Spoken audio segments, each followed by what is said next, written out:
Well, for this morning's moment of learning, I'm going to cover something that may, in a certain sense, seem very basic, but part of the whole point of the moments of learning is to make sure we cover some of the basics as well. So this morning, I'm going to talk about the question, what does the name Christian mean, and where did it come from?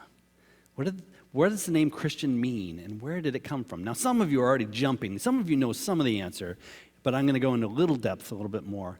So the term Christian is a term used, it was used within a short period after the death of Jesus Christ. So it's not something that came a lot later, something that happened very quickly. Term's actually used a few times in the New Testament, 3 different times, twice in Acts and once in 1 Peter. And it was likely more of a nickname when it first started for this budding group of devoted disciples of Christ. But eventually it became more of an accepted and even an embraced name, and kind of an identity of Christians for these disciples of Christ.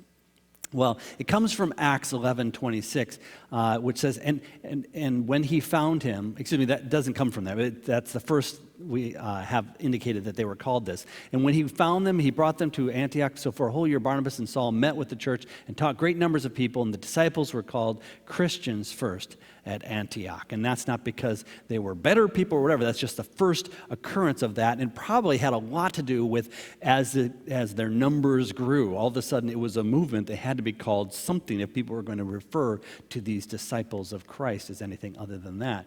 I'd also give you a little information about etymology, which is a fancy word, just means like where did it come from? Where did the word come from? The derivation of this word is similar to some of the Latin distinctions. And you've seen other things like Herodian, the "ian" aspect there, but it often referred to those who would like be a leader, say like a general or some sort of king or whatever.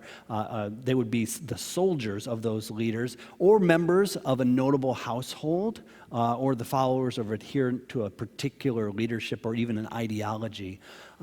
So a good way you can do that, you could say, you could roughly say household of Christ or soldiers of Christ or something like that. It just meant those of Christ, those of that group of Christ when people were referring to them. Because remember, even though we say, well, Christian has been around for a long time, at that time it was a very new aspect to them. So the meaning today, and I thought it was important, the meaning today of the word Christian oftentimes takes on a cultural tone. You've probably come across this. Somebody will say, well, I'm a Christian. And you're like, well, okay, where do you go to church? And you're like, I've never been to church. You're like, well, I'm not sure that quite connects the same. But it's because they're looking at it from a cultural point of view, that they're not disciples or followers of Christ. They're not actively doing that. But in the plainest form of what Christians should be used is by those who actually and actively follow Christ in their lives, as the earliest disciples indeed did. And we know they did very early on because they had a lot of persecution. It took a lot